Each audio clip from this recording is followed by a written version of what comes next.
Feeling stuck? Yearning for more?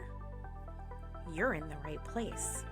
This is Midlife Moxie with Nicole Haight, where you're going to get a weekly dose of courage, clarity, and maybe a little bit of chaos as we navigate our best chapter yet, midlife.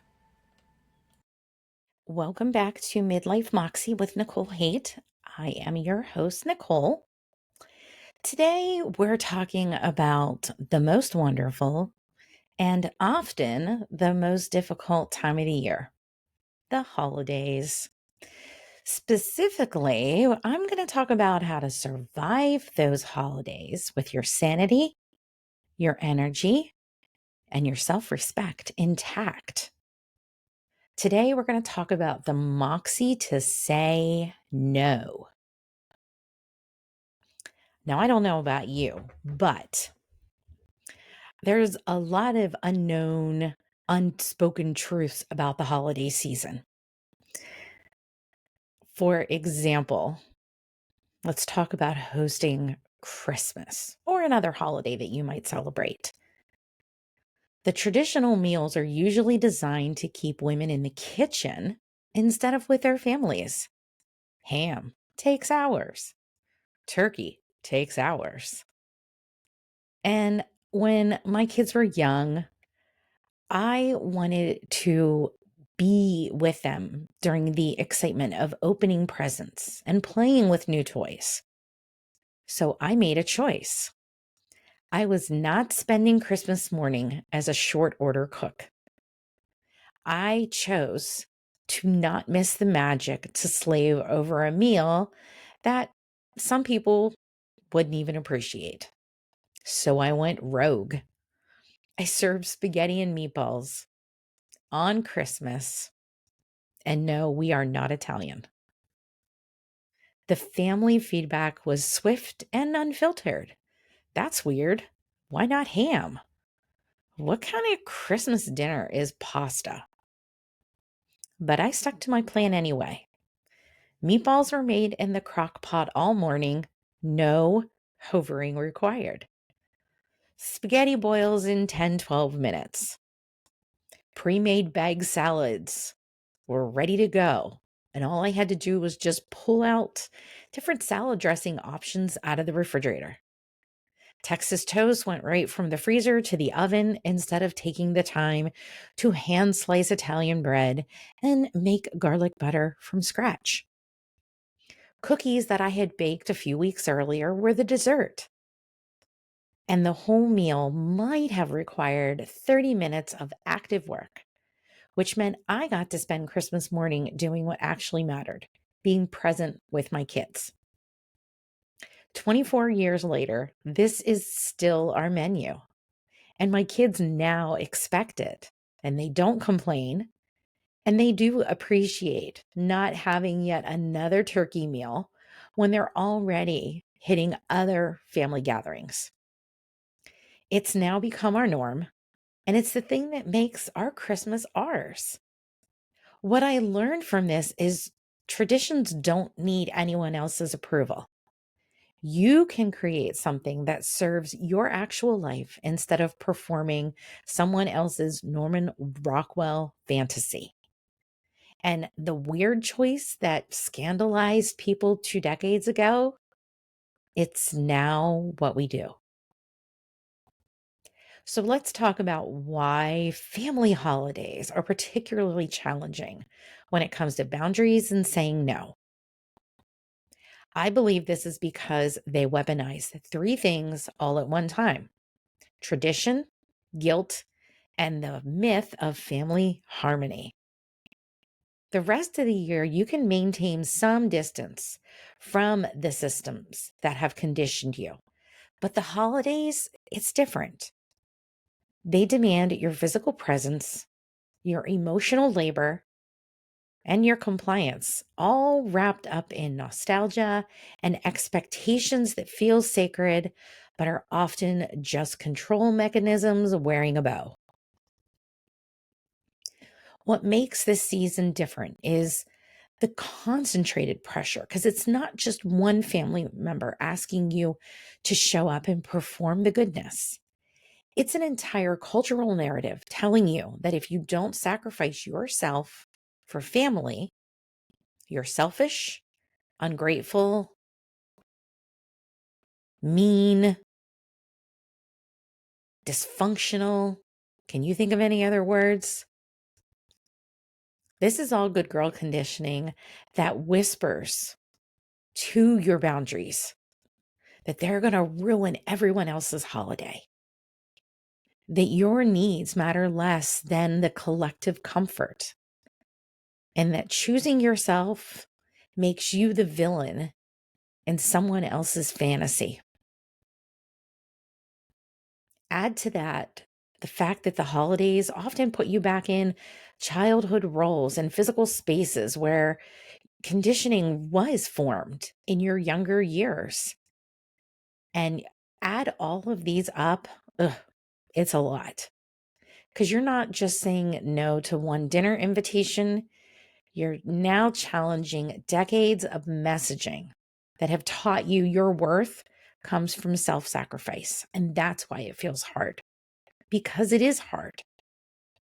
And your resistance to that difficulty, it's not weakness.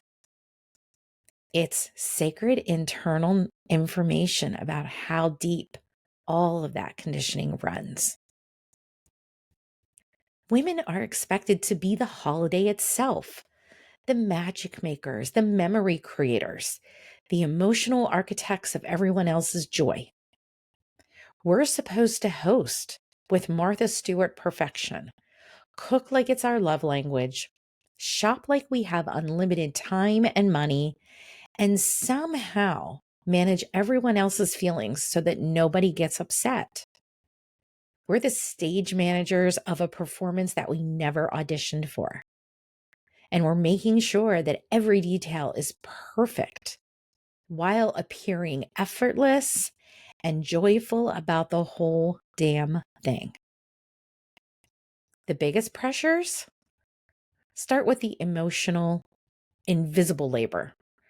Remembering everyone else's dietary restrictions, coordinating schedules across multiple families, shopping for gifts that prove that you really know each person, decorating your home so it feels festive, planning meals that make everyone else happy, and keeping track of traditions that would die without your effort. Then there's the emotional labor of mediating family conflicts before they erupt, soothing hurt feelings, making sure that no one feels left out, managing your partner's family dynamics, and performing gratitude even when you're exhausted and resentful. And the reality of all of this, we are expected to do all of this while being present, grateful, joyful, and available for everyone else's needs. You're not supposed to be stressed and not resentful, which makes you feel not human. You're just supposed to be the selfless good girl who finds fulfillment in everyone else's happiness. We're supposed to sacrifice our time, energy, money, and mental health, and then feel blessed for the opportunity to serve. That's not tradition. That's exploitation with tinsel on top. So let's get to the heart of it. Saying no during the holidays. It feels impossible because you have been conditioned to believe that your boundaries are acts of violence against the people you love. Good girl programming runs deep here because you've been taught that saying no to family makes you selfish, cold, and ungrateful. That your needs are somehow less important than the comfort of everyone else around you. That disappointing people is worse than betraying yourself. So when you think about setting a boundary, your nervous system screams danger because the good girl being labeled difficult feels like a threat to your very survival. And the specific fears are brutal and they're real. Fear of being cut off or punished with the silent treatment. fear of becoming the family's scapegoat or the story that they tell about the selfish one. There's fear of ruining everyone else's holiday, as if your presence is really the only thing that's holding their joy together. There's fear of your mother's disappointment or your partner's frustration. Fear that saying no one time means you'll have to keep saying no forever. And underneath all of this is a terrifying fear that if you stop performing goodness, you'll soon discover that you were only ever loved for your compliance, not who you actually are. The guilt is weaponized and it is precise. Think about the things that would be said, after all we've done for you. Family comes first. It's just one day. Your grandmother won't be here forever. Everyone else is making sacrifices. These aren't just statements. They are emotional landmines that are designed to detonate your boundaries before you even speak them. And you've been trained to feel guilty for having needs, for being tired, or for wanting something entirely different. And that guilt isn't organic. It is conditioning. And it's doing exactly what it was designed to do, to keep you small, available, and compliant. So here's the truth about Moxie. Moxie is the sacred courage to honor your actual capacity instead of performing the version of yourself that makes everyone else comfortable. It's choosing authenticity over approval, even when approval feels like oxygen. It's saying, I'm not available for that, and letting the discomfort land where it belongs, on the systems and other people who have been taking your compliance for granted and not letting that sit on your conscience. Moxie isn't mean and it's not cold, it's just honest. And in families where honesty has been trained out of women for generations, honesty feels like rebellion. Because it is. But here's the difference. Selfishness is demanding everyone else sacrifice for your comfort. And Moxie is refusing to sacrifice yourself for theirs. Selfishness is making your needs everyone else's problem.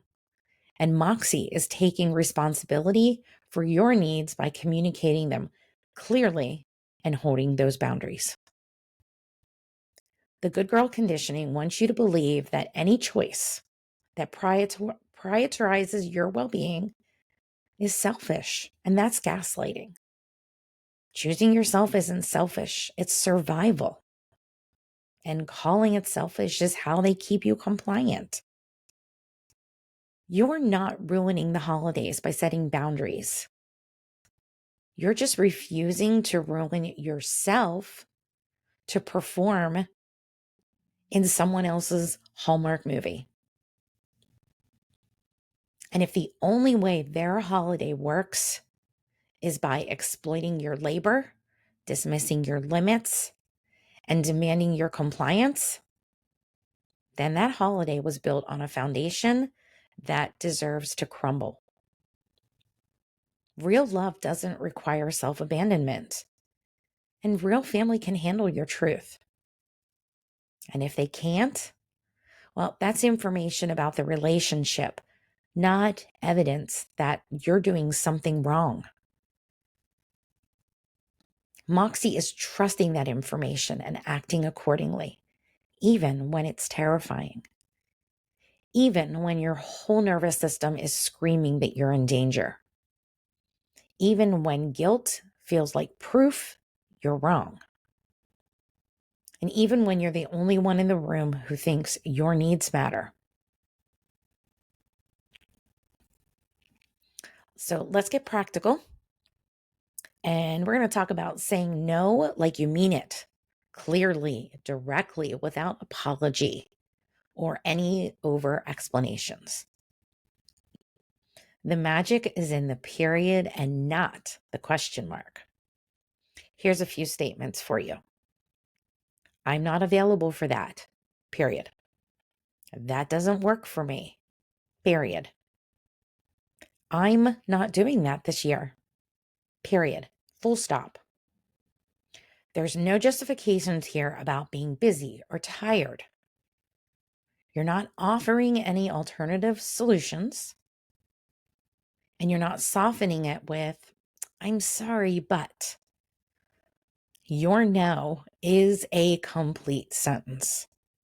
And the urge to explain is the good girl conditioning trying to make your boundary more digestible. Resist it. And delivery matters just as much as the words. Saying these calmly, warmly, even tone, but with finality. Not getting defensive, not being angry,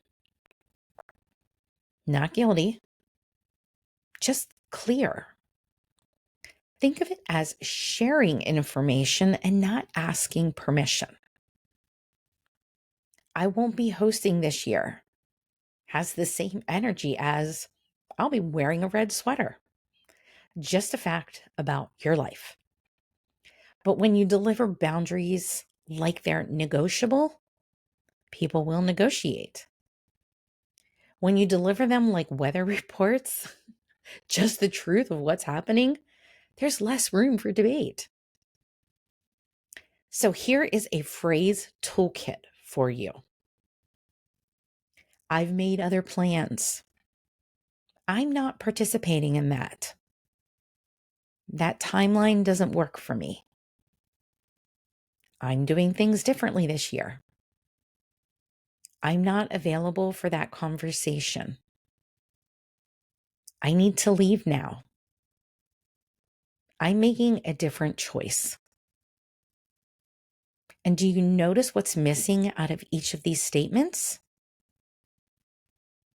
Explanations, apologies, room for counteroffers.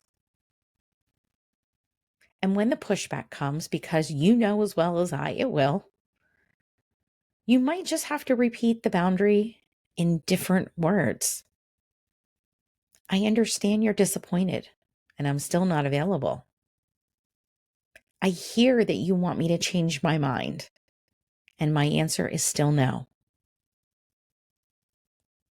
I know this is different from what you expected, and this is what I'm choosing. The hardest part isn't saying the words. It's tolerating the discomfort that comes after. They might cry. They might get angry. They might even give you the silent treatment or tell you you're selfish. That's on them. Just let them. Their feelings about your boundaries are not your responsibility to manage. Your job is to say the thing, hold the line, not to make everyone comfortable with your truth. The discomfort that you're feeling when they push back, just again, that is decades of conditioning telling you that disappointing people is dangerous, and it's not. It's just unfamiliar. So breathe through it. Your boundaries don't need their approval to be valid. It doesn't need their understanding, and it doesn't even need to make sense to them. It just needs to be true for you. And you will get guilt put upon you. And you can just handle this by recognizing it as good girl conditioning doing exactly what it was designed to do. It was keeping you compliant. And that guilt is not evidence that you've done anything wrong. It's evidence that you've done something different.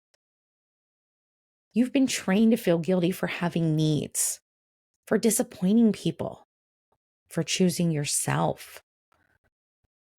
So when the guilt shows up after you've set a boundary, it isn't your conscious speaking, it's your conditioning that is panicking because you have just threatened its control. So feel the guilt, name it, and then set the boundary anyway. Guilt is not a GPS for right and wrong. It's just an emotional hangover from years of being told your needs don't matter. And when they have something to say about it, you can let them have their feelings without making those feelings your responsibility. Your mother's disappointment is hers to manage. Your brother's anger is his to process.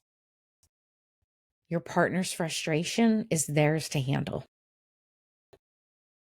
You don't need to be responsible for regulating other adults' emotional responses to your boundaries.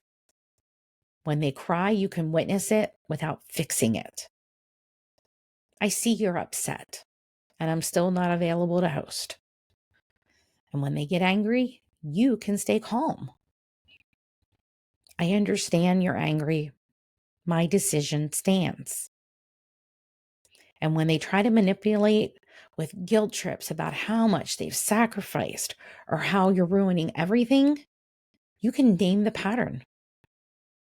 I'm not negotiating my boundary, and this conversation is over. And the fallout is really where Moxie becomes crucial because some people might give you the silent treatment and you just have to let them.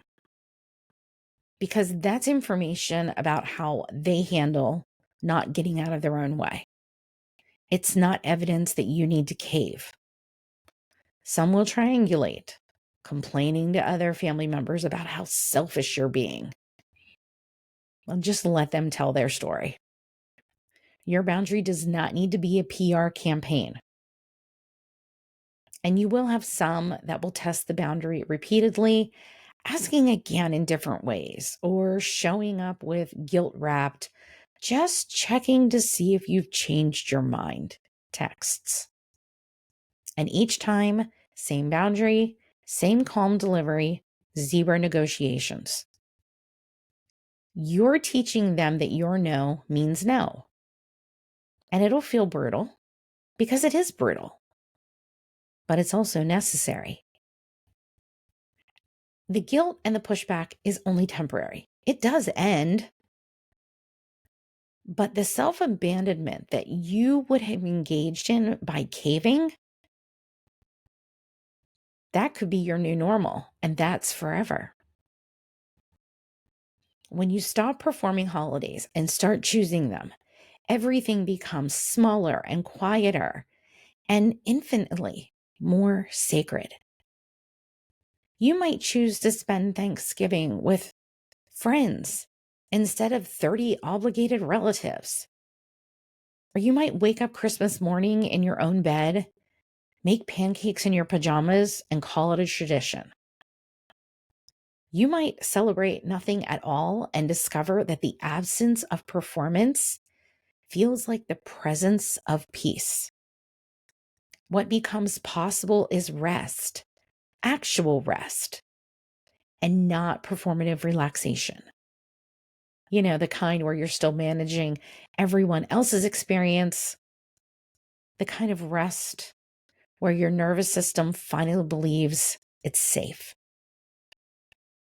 You get to find out what you actually want, which is quite revolutionary after decades of being told what you should want. Maybe you want a quiet dinner with your partner instead of a crowd. Or maybe you want to volunteer instead of attending family drama. Maybe you want to fly away somewhere warm and skip the season entirely. Maybe you want solitude. Maybe you want noise, but your kind of noise, with the people who actually see you. The point isn't what you choose. The point is what you're choosing.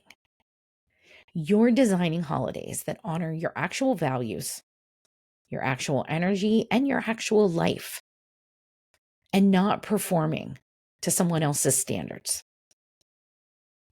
And when you stop performing, you create permission for others to stop too. Your sister, who's been dreading hosting, might finally start to say no after watching you survive the fallout. Your cousin might skip the toxic family gathering after seeing that you didn't die from disappointing people. Your daughter might grow up knowing her worth isn't measured by the willingness to sacrifice herself for the comfort of others. That's the change and that's the revolution, not just of your freedom, but the ripple effects of this dangerous choice that you've made. Your boundary just might be someone else's permission slip tomorrow. You're not ruining the holidays. You're modeling what holidays look like when they're built on authenticity instead of obligation. And that can scare the hell out of the systems that need your compliance to survive. After my daughter was born, my husband and I made a unilateral decision that we were done traveling for Christmas. We decided that Thanksgiving meant travel on our terms to visit our families, but Christmas was meant for staying home. And if family wanted to see us, they could come to us. No asking permission, no negotiating, just information about how our holidays were going to look moving forward. And yes, immediately and loudly, we heard it all, but we held the line.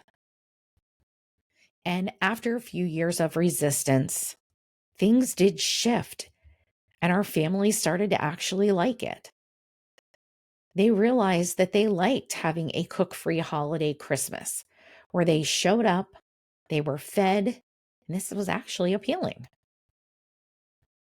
And what I learned through all of this is people will resist your boundaries until they benefit from them.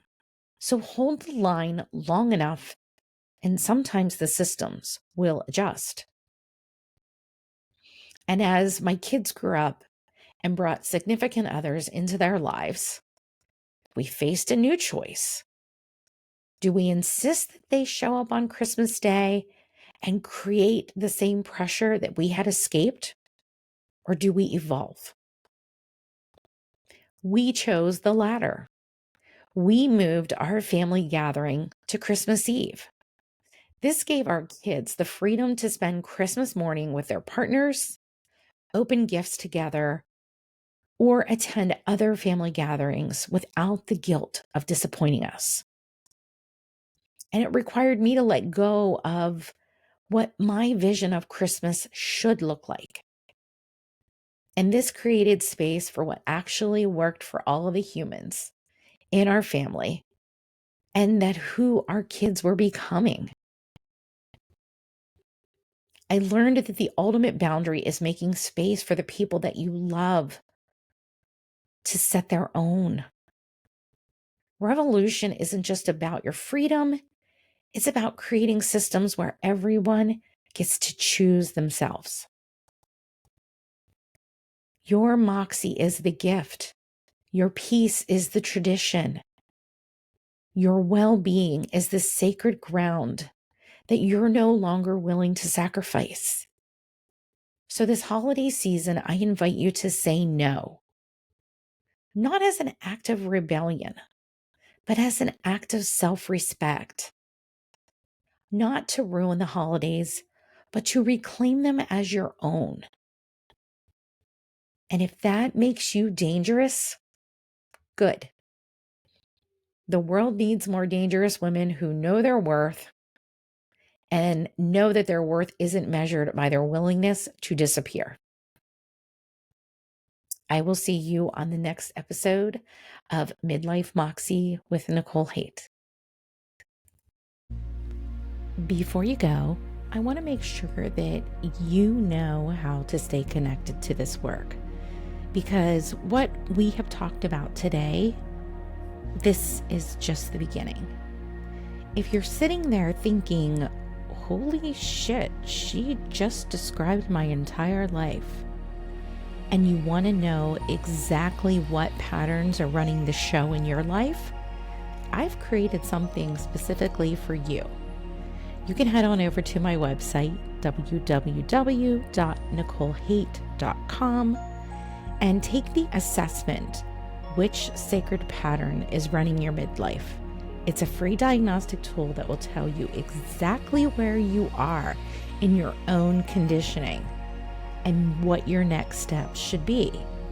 There's no fluff, no generic advice, just precise information about your specific patterns.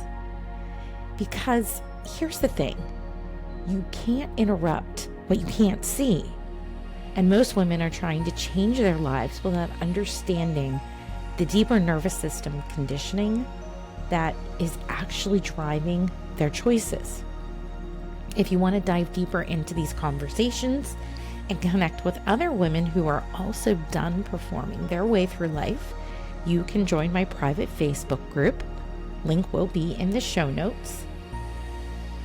And it's where we have conversations, real, raw, unfiltered truth about women in midlife. And if you want to be on my VIP list for weekly doses of truth that maybe help keep you accountable to your own transformation, there is a link in the show notes, but there's also a link at my website, www.nicolehaight.com, where you can sign up to be on my email list. This isn't a typical newsletter filled with tips and inspiration, though I do include that from time to time. This is a newsletter where I share hard truths, insights, raw, unfiltered things that are just not socially acceptable on social media. And these awarenesses that you can take away from what I share can be a catalyst for change. So I invite you to sign up. And if you're ready to go even deeper, because you might be tired of all of this surface level work and you really want a whole system level transformation, everything you need to know about working with me is on my website, www.nicolehaight.com. I'm not a coach, and this isn't coaching, and it's not therapy, and it's sure as hell not spiritual bypassing. This is a resurrection of the nervous system. And this is for the woman who is ready to stop performing and start living. You can also follow me on Instagram, Threads, and YouTube at I am Nicole Haight, where I share reminders about conditioning and women and midlife, confronting truths and desires that are just frankly not up for negotiation. So next week we will continue to have discussions that likely will make some of you squirm. It is what I'm best at. But if this episode shifted something for you, do me a favor and leave a review. Not because I need an ego boost, but because there are women out there who are Googling, why do I feel invisible in my own life at 2 a.m.? And your review might be what helps them find this podcast. Your review could also be the breadcrumb that leads another woman out of performance prison and into her own resurrection. So until next week, remember, you don't need permission to want what you want. You never did. That was just conditioning dressed up as consideration. You're a woman in midlife. You don't need permission. You just need to have desires and wants and the ability to go after all of them. So stop asking and start claiming.